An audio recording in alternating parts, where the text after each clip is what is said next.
બધાને પ્રણામ. જય જિનેન્દ્ર. બધા સુખ શાંતિમાં છો. આપણે દંડક પ્રકરણનો સ્વાધ્યાય કરી રહ્યા છીએ, જેમાં આપણે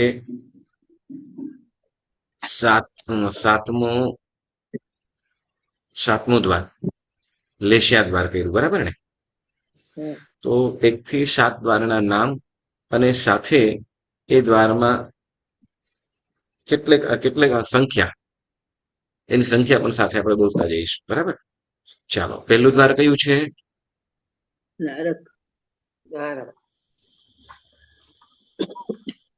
ના, શરીર. શરીર દ્વાર. શરીર કેટલા છે?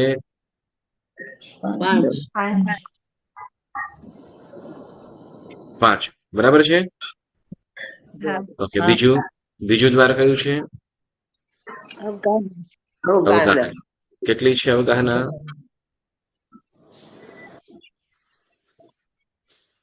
અવગાહના કેટલા પ્રકારે છે? 2 પ્રકાર. કયા? જગન્ય અને ઉત્કૃષ્ટ. અવગાહના પછી કયું દ્વાર? સંઘયન. ઓકે. સંઘયન કેટલા છે? 6. સંઘયન પછી કયું દ્વાર? સંજ્ઞા કેટલી છે?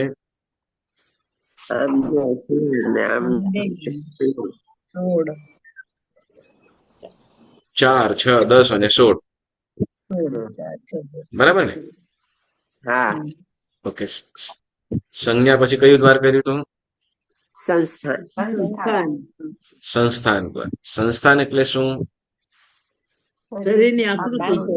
શરીરની આકૃતિ. ઓકે. તો સંસ્થાન કેટલા પ્રકારના છે? 6 પ્રકારના. સંસ્થાન પછી કયું દ્વાર શીખ્યા? કષાય દ્વાર. કષાય કેટલા છે? 4. બરાબર. કયા? ક્રોધ, માન અને લોભ. બરાબર. ક્રોધ, માન, માયા અને લોભ. બરાબર. આપણે 6 પ્રકારના કષાયો, 4 પ્રકારના કષાયો. ત્યાર પછી આપણે કયું દ્વાર કર્યું? લેશ્યા. ઓકે. લેશ્યા મુખ્ય 2 પ્રકાર છે. કયા?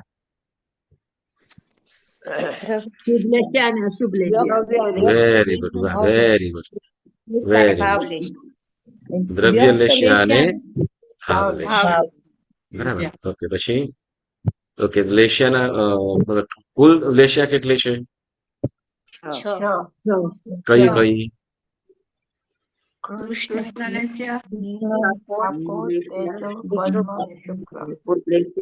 તેજોલેશિયા, પદ્મલેશિયા, વેરી ગુડ. કૃષ્ણ લેશ્યા, નીલ લેશ્યા, કાપત લેશ્યા, તેજો લેશ્યા, પદ્મ લેશ્યા અને શુક્લ લેશ્યા. બરાબર ને? આ 6 પ્રકારની લેશ્યા છે. બરાબર. તો 6 પ્રકારની દ્રવ્ય અને ભાવ એમ 2 આપણે કીધું. બરાબર. તો હવે દ્રવ્ય લેશ્યા એટલે શું અને ભાવ લેશ્યા એટલે શું?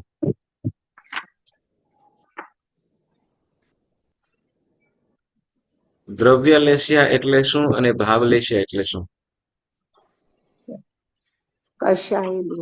કશાયથી આત્મામાં કર્મ ચોટે તેવા કસાય મોહનિયાના જે પૂતગલો, સાંભળો, કસાય મોહનિયાના જે પૂતગલો જે આત્માની સાથે ચોટેલા છે તેને ભાવ લેશ્યા ને દ્રવ્ય લેશ્યા. દ્રવ્ય લેશ્યા. ઓકે. જેમ કસાય મોહનીય કર્મની અંદર સાથે જે કાળા વગેરે રંગના જે પૂતગલો જોડાયેલા છે, ચોટેલા છે, એને દ્રવ્ય લેશ્યા. બરાબર. તો ભાવ લેશ્યા એટલે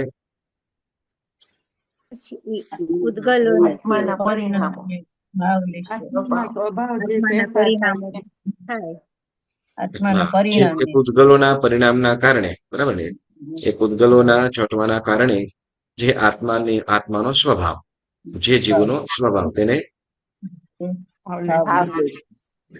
એટલે પણ એક કર્મના મલિનતાના કારણે, બરાબર, કર્મને એ પૂતગલોના મલિનતાના કારણે જે આત્મામાં થયેલા સ્વભાવનો ફેરફાર, એને આપણે અહીંયા ભાવ લેશ્યા કહેવાશે.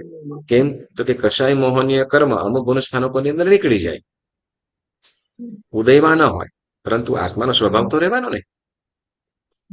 બરાબર? તો એટલે અહીંયા જે દ્રવ્ય લેશ્યા ભાવ લેશ્યા, કેમ કે 13મા ગુણ સ્થાને કે પણ શુક્લ લેશ્યા હોય, પણ ત્યાં કશાય મોહનીય કર્મ ન હોય. બરાબર? તો એટલે આત્માના સ્વભાવની અંદર જે ફેરફાર થાય એને અહીંયા ભાવ લેશ્યા કહેવામાં આવે છે. બરાબર? ઓકે. હવે આપણે 24 દંડકોની અંદર આપણે લેશ્યાઓ આપણે વાત કરીએ છીએ. બરાબર ને? 24 દંડકની અંદર બોલો. પહેલી 3 નરકની અંદર 3 અશુભ, પહેલી 3 નરકની અંદર કૃષ્ણ, નીલ, 3 લેશે. કાપોત, નહીં, હું સાંભળે હું શું કહ્યું છું. પહેલી 3 નરકની અંદર કઈ લેશ્યા? કૃષ્ણ લેશ્યા, કૃષ્ણ, નીલ ને નીલ કાપોત, અને કાપોત લેશ્યા. 3 અશુભ લેશ્યા. અશુભ લેશે. 3 અશુભ લેશ્યા, પરંતુ એમાંથી પણ કોઈક લેશ્યા સ્પેસિફિક કીધેલી છે. આપણે જોઈ ગયા હતા. દ્રવ્ય. હમને કભી પઢા નહીં, એમ બોલો. હા. હમ. ચાલો. પૃથ્વી કાંઈ રત્ન પ્રભા અને વેરી ગુડ, વેરી ગુડ. કોણ બોલ્યું? રંજનબેન, ખૂબ ખૂબ અનુમોદના. ચાલો. રત્ન પ્રભા અને શર્કરા પ્રભાની અંદર કઈ? તો કે કાપોત લેશ્યા હોય. કઈ? મેં તમને કીધું પહેલી બીજી નરકની અંદર કે ત્રીજી? પહેલી બીજી ત્રીજીની અંદર. બરાબર. પહેલી બીજી નરકની અંદર તો કે નીલ લેશ્યા છે. કઈ? વિચારી લો. કાપોત લેશ્યા. કઈ? કાપોત લેશ્યા. પહેલી બીજી નરકની અંદર કાપોત લેશ્યા છે. કાપોત લેશ્યા કયા નંબરની લેશ્યા છે?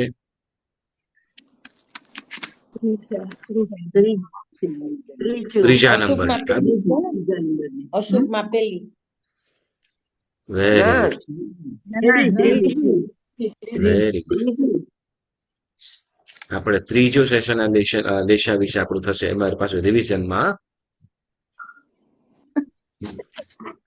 એ સાચે કહું છું, તમે વાંચો ખરા પાછું કે નહીં? ચાલો.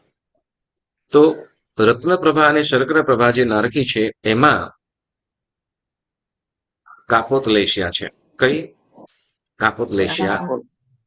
ત્રીજી નારકની અંદર જે 3 સાગરોપમ સુધીનું જે આયુષ્ય છે જે જીવોનું, એવા જીવોને કેટલી? એને તો કે એને પણ કાપોત લેશ્યા, પરંતુ એનાથી વધારે આયુષ્ય છે. 3 સાગરોપમથી સાથે કંઈક વધારે, એના સિવાય પછી વધારે આયુષ્ય છે. તો એ જીવોને કઈ? તો કે એ જીવોને કાપોત લેશ્યા, સોરી, નીલ લેશ્યા આવી જાય છે. એટલે કાપોત લેશ્યા કરતા નીલ લેશ્યા વધુ અશુભ છે. અશુભ તો ખરી, પણ અશુભમાં પણ વધારે અશુભ. હા, બરાબર. સમજાય ને? હા. ઓકે. અશુભ તો છે, પણ અશુભમાં પણ વધારે અશુભ. બરાબર, વધારે. તો કઈ છે? તો કે નીલ લેશ્યા. હવે પછી ચોથી નરકના બધા જીવોને કઈ લેશ્યા છે? નીલ લેશ્યા. કઈ? નીલ લેશ્યા. ચોથી નરકના જીવોને નીલ લેશ્યા છે. હવે પાંચમી નરકના જીવોને પણ પાંચમી નરકના જીવોને જે 10 સાગરોપમ સુધીના જે આયુષ્યવાળા જીવો છે, તો એ લોકોને નીલ લેશ્યા છે. કઈ? નીલ લેશ્યા. અને એનાથી વધારે જે આયુષ્ય છે તો એ લોકોને કૃષ્ણ લેશ્યા. કઈ નરકની વાત કરીએ આપણે? પાંચમી નરકની અંદર જે 10 સાગરોપમ સુધીનું જે વધારે આયુષ્ય છે, 10 સાગરોપમથી વધારે આયુષ્યવાળા જીવો છે, તો એને કઈ લેશ્યા છે? કૃષ્ણ લેશ્યા. પણ જે 10 સાગરોપમની અંદરનું આયુષ્ય છે તો એ જીવોને નીલ લેશ્યા છે. બરાબર.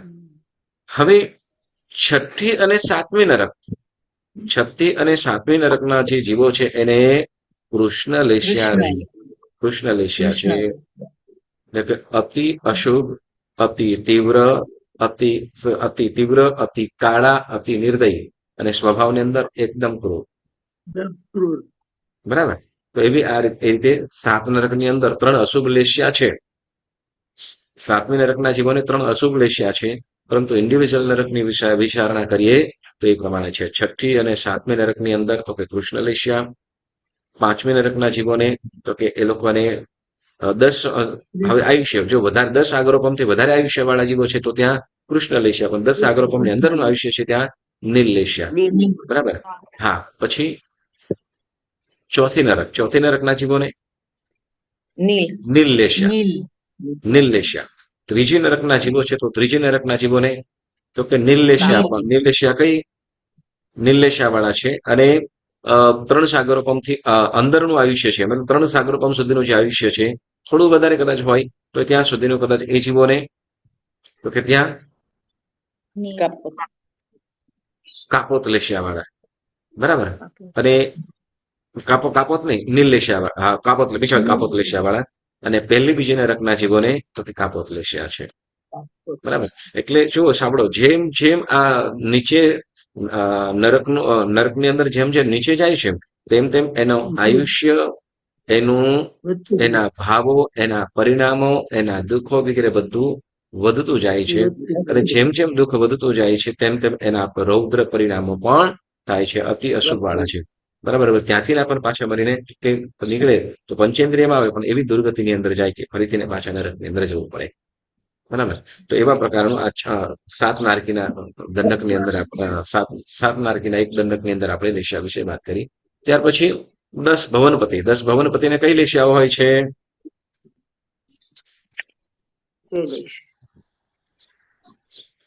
બોલો. કૃષ્ણ, નીલ, કાપોત અને તેજો. બરાબર છે, બોલો. 4 લેશિયા. 4 લેશિયા. કાપોત ને તેજો લેશિયા. 10 ભવનપતિ. 10 ભવનપતિના 10 દંડક છે એમાં. એટલે આ 4 માંથી ગમે તે હોય ને? 4 માંથી ગમે તે હોય. બદલાઈને બદલાઈને. બરાબર. ઓકે. પછી વ્યંતર, જ્યોતિષ અને વૈમાનિક. જ્યોતિષ ને તેજો લેશિયા. જ્યોતિષ ને તેજો લેશિયા. જ્યોતિષીઓને તેજો લેશિયા. તેજો લેશિયા. બરાબર ને? ઓકે. અને વૈમાનિક દેવોને તેજો લેશિયા, પદ્મ લેશિયા કે શુક્લ લેશિયા. હા, તેજો, પદ્મ અને શુક્લ 3 શુભ લેશિયાઓ. બરાબર. 3 શુભ લેશિયાઓ. બરાબર. ઓકે. હવે 5 સ્થાવરમાં 5 સ્થાવરના દંડકની અંદર કેટલી લેશિયા? 3. કૃષ્ણ, નીલ, કાપોત. 5 સ્થાવરને 5, 3. 5 સ્થાવરને 3 કે 4? બોલો. 5 સ્થાવરમાં લેશિયાઓ ઘટાડો ચાલો.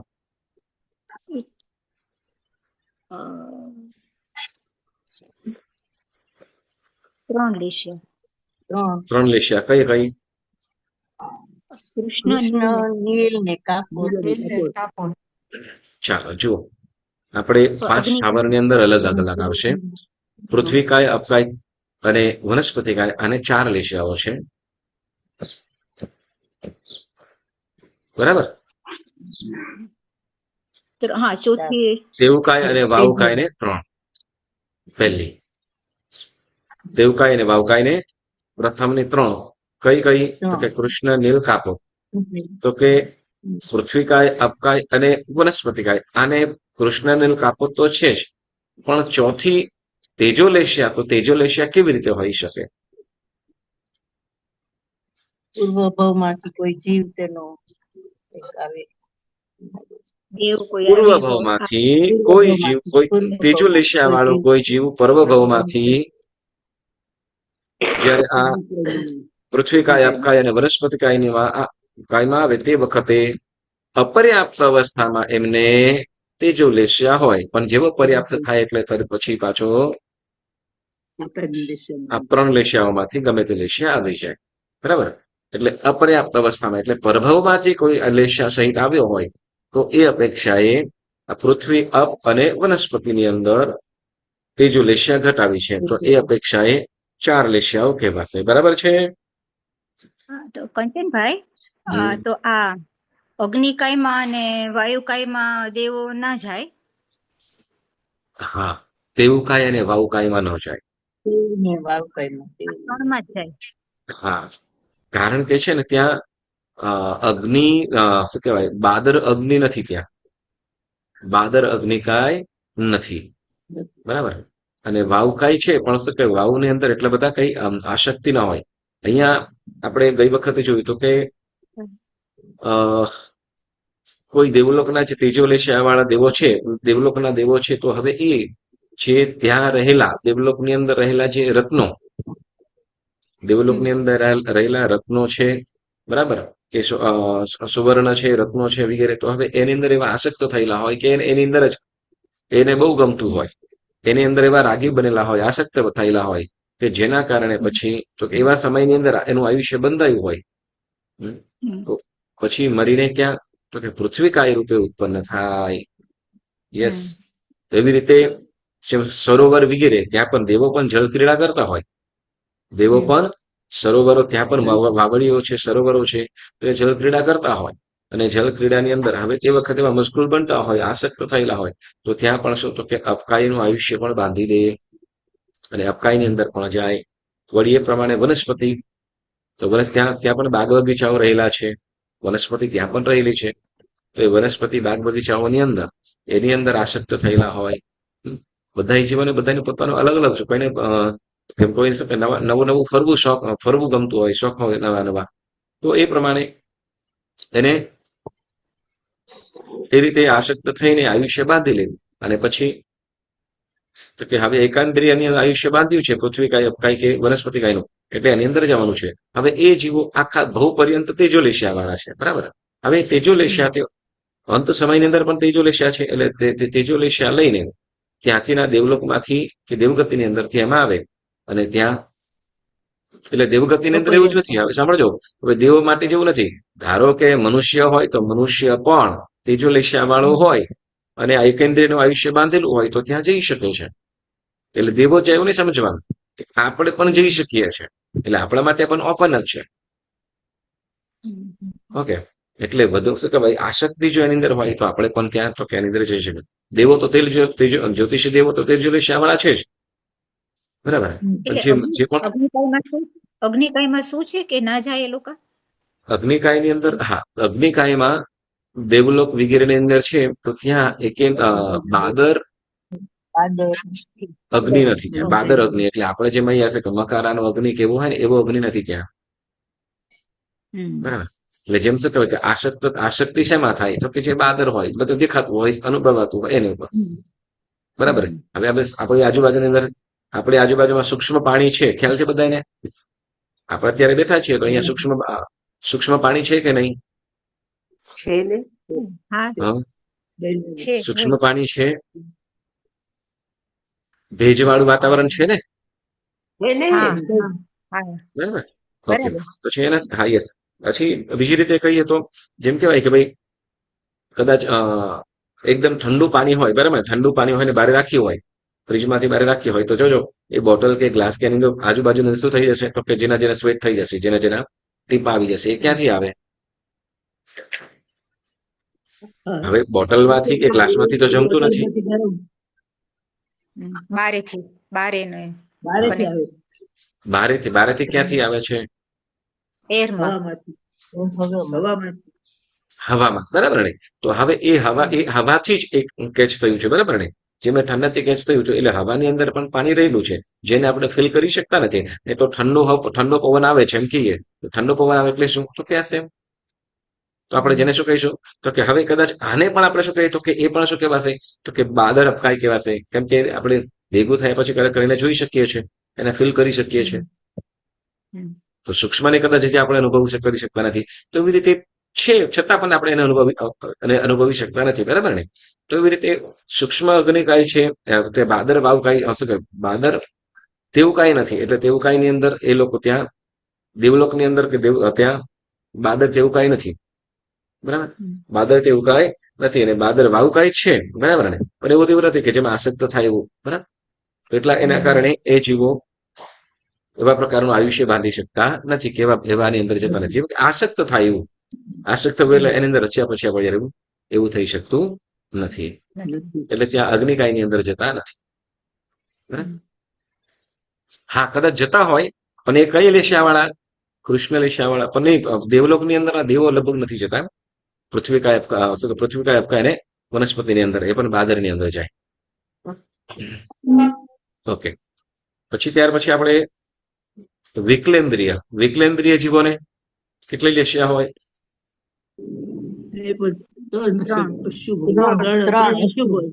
વિકલેન્દ્રિય જીવોને 3 અશુભ લેશિયા હોય છે. કઈ કઈ?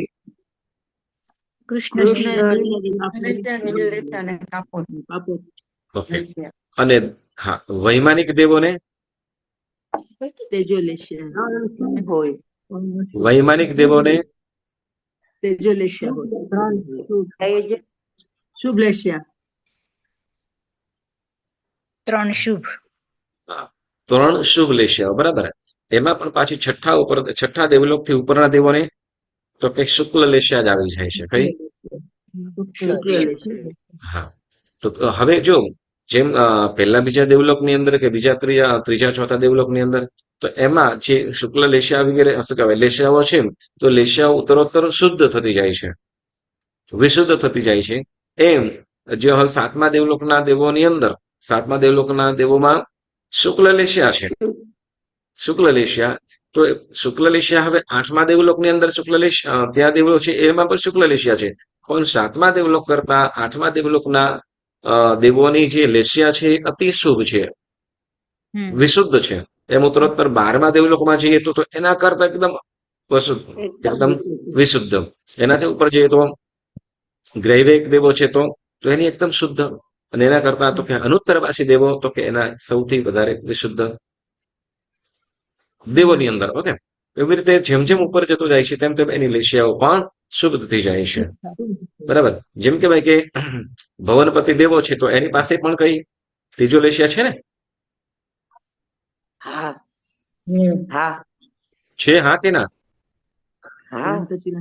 છે, બરાબર. તો હવે એના કરતા જ્યોતિષી દેવો છે તો એની લેશિયા વિશુદ્ધ, એની લેશિયા વિશુદ્ધ છે, બરાબર. તો હવે આપણે કહે તો કે ગર્ભજ તિર્યંચ અને ગર્ભજ મનુષ્ય એની વાત કરીશું.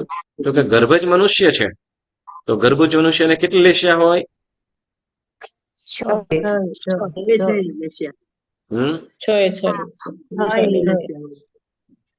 6 લેશિયા, બરાબર. અને ગર્ભજ તિર્યંચને એને પણ 6 લેશિયાઓ હોય છે, બરાબર.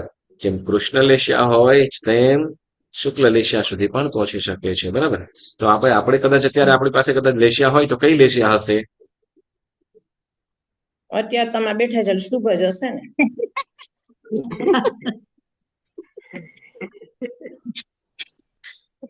ક્લાસ કરીએ શુભ હોવી જોઈએ. આપણે દ્રવ્યથી આપણે વિચારોથી કહી શકીએ કે શુભ લેશિયાઓ હશે, બરાબર ને. પણ પાછા એમાં વિચારો આપણા ક્યાં હોય પાછા? એ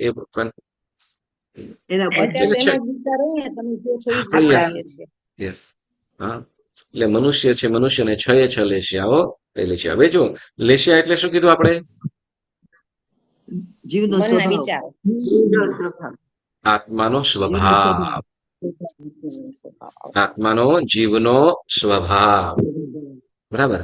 એટલે જુઓ, જેમ આપણે ઉત્તરોત્તર ધર્મની વૃદ્ધિ કરવી હોય તો સ્વભાવને પણ બદલવાનું છે. જો એક વસ્તુ છે, કષાય મોહનીયના કારણે આપણા જીવનની અંદર ઉથલ થતું હોય, વેરવિખેર કરી નાખે છે. કોણ? કષાય. તો કષાયો જયારે કષાય પ્રબળતા મતલબ એકદમ ગુસ્સો આવતો હોય કે અમુક નિમિત્તો મળતા હોય એમ વગેરે, તો એનો ત્યાગ કરવાનો છે. કારણ તો કે જેમ કષાયો જેમ જેમ વધતા જાય તેમ તેમ લેશિયાઓ પણ વધતી જાય છે, અશુભ લેશિયાઓ વધતી જાય છે. એટલે શું કરવાનું છે? સૌ પ્રથમ તો કે આપણે સ્વભાવ ને કષાયોથી દૂર થવાનું છે, બરાબર. કષાયોથી. હવે એ પ્રમાણે આપણે 24 દંડકની અંદર 6 લેશિયાઓ પણ કીધી. હવે 6 લેશિયાઓમાં કોઈને કઈ પ્રશ્ન? કોઈને કઈ પ્રશ્ન આગળ નથી કઈ ને? આવશે ત્યારે કહીશું તમને, પૂછશું. Yes yes. નહીં લાવે કેમ કે આપણે લેશિયા દ્વાર પૂરું થાય છે. હા, એટલે પછી કઈ વાંચતા વાંચતા કઈ ક્વેશ્ચન થાય. હા યસ, ચોક્કસ. યસ. અરે સાંભળો, આપણે છે ને આ વિડીયો તમે સાંભળો એના માટે, બરાબર? એક બે વખત નહીં પણ 2-3 વખત સાંભળવાનું. તમે ગમે ત્યારે હોય તો તમે સાંભળશો તો તમને થોડું ખ્યાલ આવશે. ઓકે, હા. ચાલો હવે આગળ વધીએ. ગુરુજી, પછી ગુરુજી કેવળ જ્ઞાનીને લેશિયા હોય? કેવળ જ્ઞાની લેશિયા હોય, શુક્લ લેશિયા. આપણે એની પાસે કશાયો નથી, કશાયો નથી, પરંતુ લેશિયા છે. કેવળ જ્ઞાન થઈ જાય પછી લેશિયા હોય છે. લેશિયા રે, શુક્લ લેશિયા. કઈ? શુક્લ લેશિયા. ઘણી ત્યાં વખત કશાય નથી, કશાયો નથી, કશાયો નથી. પણ લેશિયા તો તમે કીધું ને બદલે બદલે, રાઈટ? હા કેવળ જ્ઞાનને તો કઈ બદલે જ નહીં. જ્ઞાની ના બદલે ને, એની હા, લેશિયા કેવળ જ્ઞાન. બદલે ને. યસ, કેમ કે બધા મૂળ સ્વભાવની અંદર આવી ગયા છે. હમ ત્યાં મૂળ સ્વભાવની અંદર આવી ગયા છે. તો જીવનો જે સ્વભાવ છે એને, જીવનો જે સ્વભાવ છે એને જ અહીં લેશિયા કહેવામાં આવ્યું છે. એટલે પરમેનન્ટ જ થઈ જાય. યસ. હા, હવે એ શુક્લ લેશિયાની અંદર. હવે આપણે ચાલો ગઈ આપણે વખતનો પ્રશ્નનો જવાબ જે વખતનો પ્રશ્ન જોઈએ. શું હતો? આપણે કીધું હતું ને કે તેજો લેશિયા વનસ્પતિ કાય વાવ કાય ને એમાં હોય ને આપણે ઈ ઉપયોગ કરીએ તો મનુષ્ય ઉપર એની અસર કેવી થાય એમ. એ લોકોમાં તો ઓલી જે લેશિયા હોય ને બધી. હા, yes yes yes yes yes. Rakshaben, તમે સહજ હવે આ બધાને કહો એના પહેલા હું ભૂલી ગયો તો એટલે આ લોકો તો ભૂલી જ ગયા છે પાક્કું.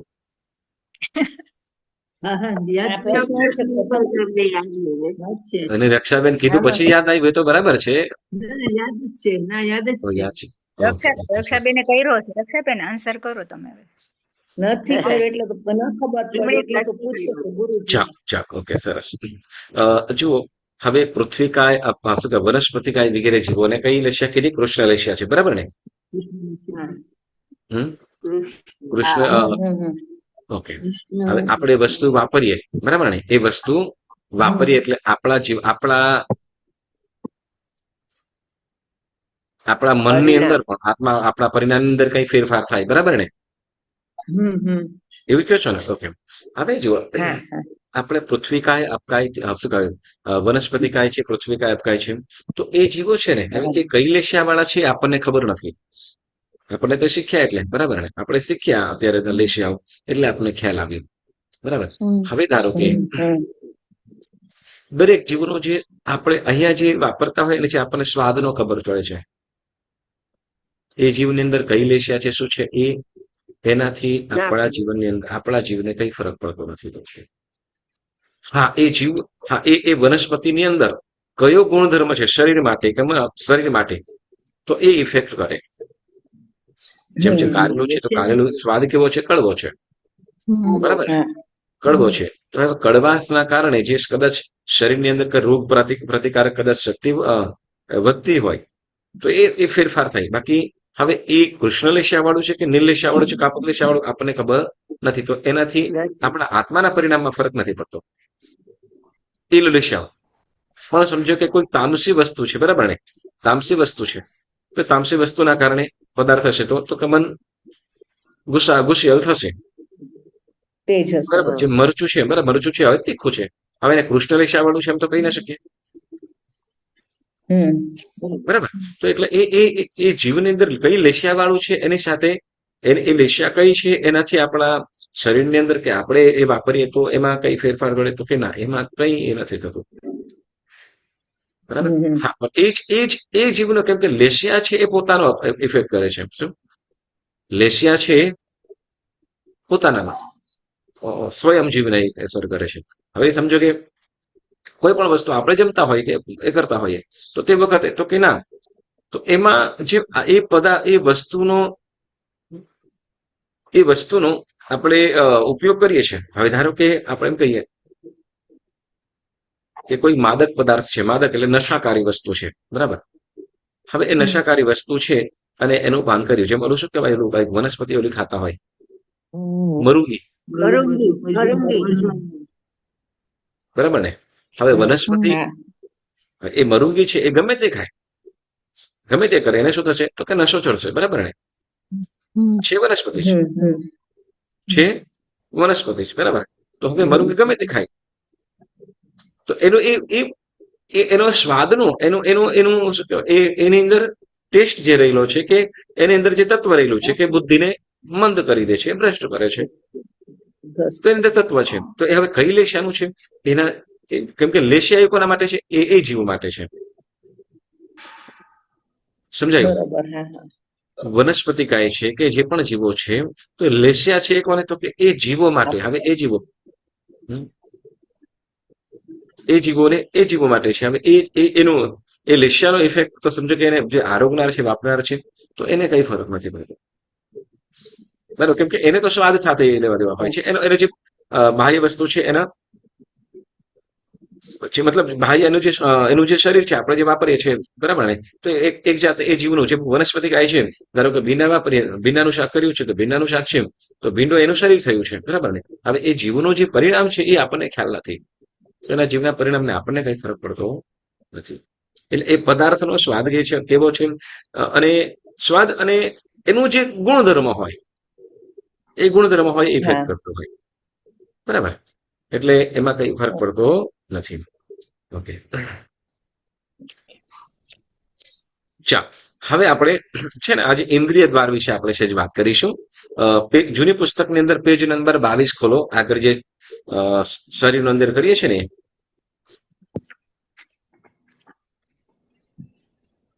ઓકે, લેશિયાના પરિણામોની અંદર આપણે ઓલા ધાડપાડવો છ અને ઓલા જાંબુના વૃક્ષની એ પણ તમને બધાને ખ્યાલ હશે જ, બરાબર ને. એટલે કેવા રૌદ્ર પરિણામ, બરાબર, રૌદ્ર પરિણામ અથવા કેવા થિંક વાળા છે, એ આપણે એ ઉદાહરણથી આપણે સમજેલા છીએ. હવે આપણે 8મું દ્વાર ઇન્દ્રિય. 5 ઇન્દ્રિય. કેટલી ઇન્દ્રિયો? કેટલી છે? 5 ઇન્દ્રિયો. તો આગળનું જે બધા દ્વારો જણાવેલા છે એમાં ખોલજો 8મું દ્વાર ઇન્દ્રિયો 5, બરાબર ને. હવે શું કહે છે આપણે સાંભળીશું. કોઈ પણ પ્રાણીમાં રહેલા આત્માની ચૈતન્ય શક્તિ છદ્મસ્થ જીવો ઇન્દ્રિયો દ્વારા જ જાણી શકે છે. માટે ઇન્દ્રિયો એ આત્માને ઓળખવાની નિશાની છે.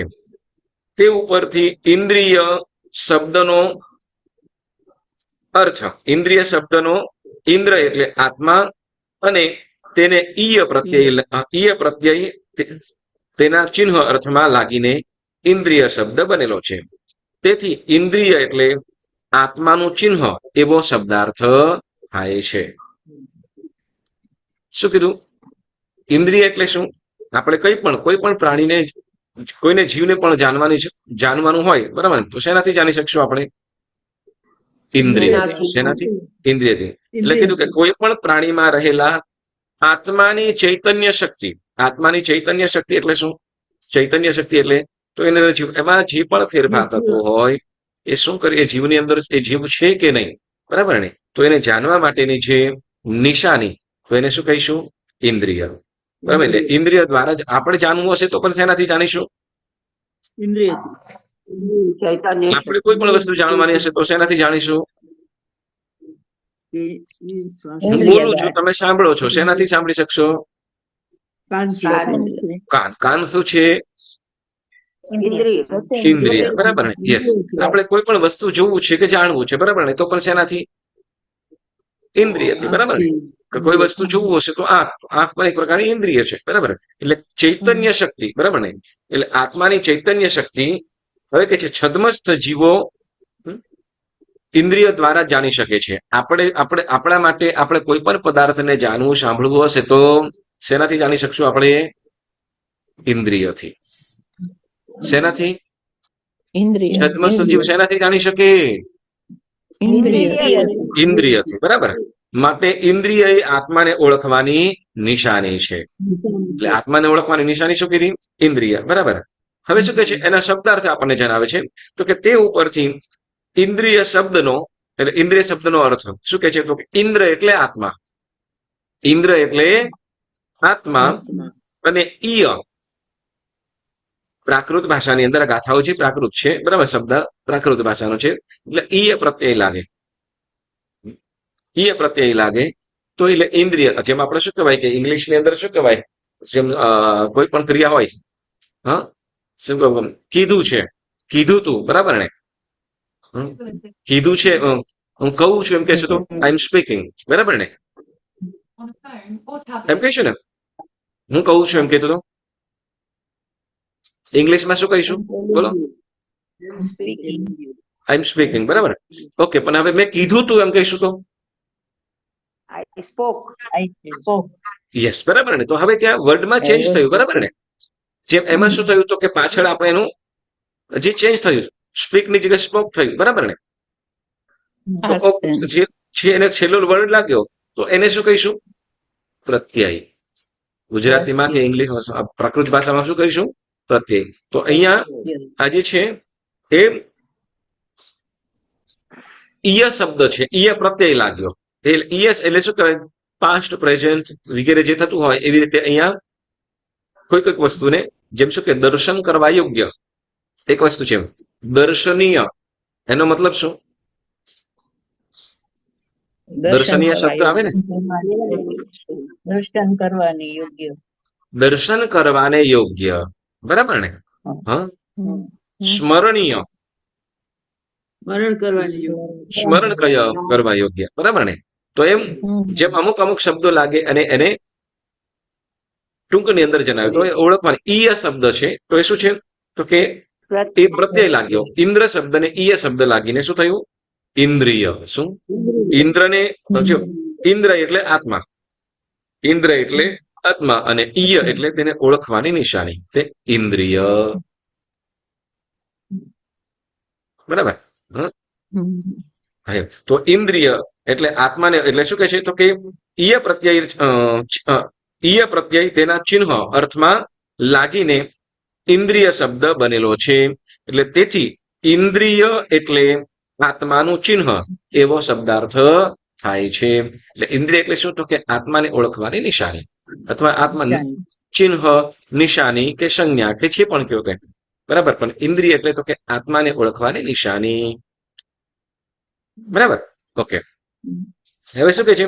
પહેલું, હવે 5 ઇન્દ્રિયો આપણને ટૂંકમાં સમજાવે છે જે આપણે ઓલરેડી જોઈ, બધાને ખ્યાલ છે, જેવા વિચારની અંદર પણ આવી ગયો હતો, પણ આપણે જોઈ લઈએ, બરાબર.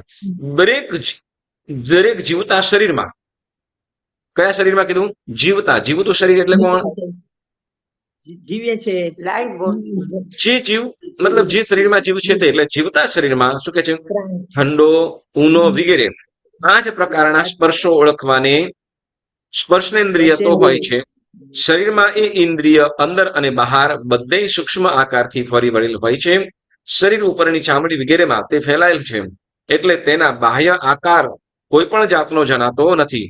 તો પણ વ્યવહારથી બાહ્ય ચામડીને લોકમાં સ્પર્શનેન્દ્રિય કહે છે, અને શરીરની અંદરનો બહારનો કોઈ પણ ભાગ એ ઇન્દ્રિય વિના ખાલી નથી. એટલે કે શરીરના અંદરના જઠર, હૃદય વગેરે કોઈ પણ અવયવ ઉપર ઊનું પાણી રેડીએ તો તેને ઉષ્ણતા જણાયા વિના રહેતી નથી.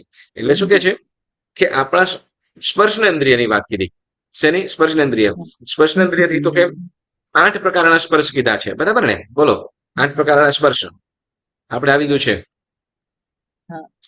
ઠંડુ, ગરમ, લુખ્ખું, ચીકણું, પછી તિક્ત, સુવાળું, તિક્ત તો સરસ થયો.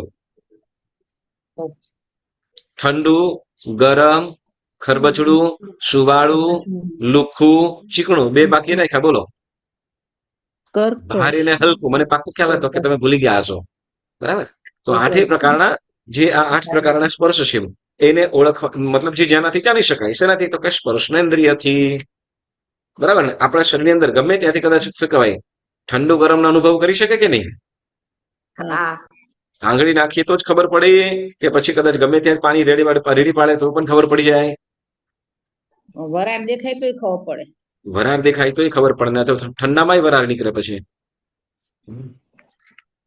ચાલો, તો શું કે છે કે આપણે એટલે આ 8 પ્રકારના સ્પર્શને જાણવાની છે, ઓળખવાની જે નિશાની ઓળખી શકાય એ શું કે ચામડી, આપણે જેને આપણે જનરલી ચામડી તરીકે ઓળખીએ છીએ. તો એ બાહ્યથી આપણે ચામડી કહીએ, પણ અંદરની અંદર પણ, એટલે આપણી આંખ છે તો આંખની અંદર પણ આ સ્પર્શનેન્દ્રિય રહેલું છે, બરાબર? એટલે આખા શરીરની અંદર બહાર બધી ઠેકાને આ સ્પર્શનેન્દ્રિય રહેલું છે કે જેમાં ઠંડુ, હલકું, ભારે વગેરે સ્પર્શને આપણે જાણી શકીએ છીએ, બરાબર? ટૂંકણી અંદર આમ કહી દીધું. ઓકે, પછી આપણે કહે છે બીજું, એકેન્દ્રિય સિવાયના જીવોને, એકેન્દ્રિય સિવાય તો કે 2 ઇન્દ્રિય જીવોની વાત કરે છે. તો કે એકેન્દ્રિય સિવાય જીવોને મધુર, તીખો, કડવો વગેરે કહીને બોલો કેટલા બાકી રહ્યા? 2 બાકી રહ્યા. 3 તો લખી દીધા. મધુર, કડવો, તીખો, બોલો 2 બાકી રહ્યા. મીઠો, ખાટો. મીઠો ને મધુરમાં મીઠો આવી ગયો, ખાટો ને તુરો. ખાટો ને તુરો, બરાબર? તો વગેરે રસો ચાખવાને રસનેન્દ્રિય પણ હોય છે. રસનેન્દ્રિય એટલે જીભ, બરાબર? સામાન્ય રીતે પ્રાણીઓના મોઢામાં જણાતી જીભ તે રસનેન્દ્રિય કહેવાય છે, બરાબર? આગળ ખ્યાલ આવી ગયો ને? રસનેન્દ્રિય એટલે જીભ, જે આપણે ચાખવાની અંદર ઉપયોગ કરીએ છીએ, બરાબર ને? યસ. પછી કે છે તૈન્દ્રિય એટલે આપણે અહીંયા કે છે ઘ્રાણેન્દ્રિય, બરાબર? તો કે એકેન્દ્રિય 2 ઇન્દ્રિય સિવાયના જીવોને સુગંધ, દુર્ગંધ સૂંઘવાને ઘ્રાણેન્દ્રિય પણ હોય છે. સામાન્ય રીતે નાકને ઘ્રાણેન્દ્રિય કહેવામાં આવે છે, બરાબર? ઓકે, હવે કે છે ચક્ષુન્દ્રિય. તો કે એકેન્દ્રિય, 2 ઇન્દ્રિય અને તૈન્દ્રિય સિવાયના પ્રાણીઓને એટલે કે ચૌરેન્દ્રિય શ્વેત, રક્ત, પિત્ત વગેરે વર્ણો, રંગો જોવાને ચક્ષુન્દ્રિય પણ હોય છે. સામાન્ય રીતે આંખને ચક્ષુન્દ્રિય કહેવામાં આવે છે, બરાબર? રક્ત, શ્વેત, પિત્ત, પછી 2 બાકી રહ્યા, બોલો.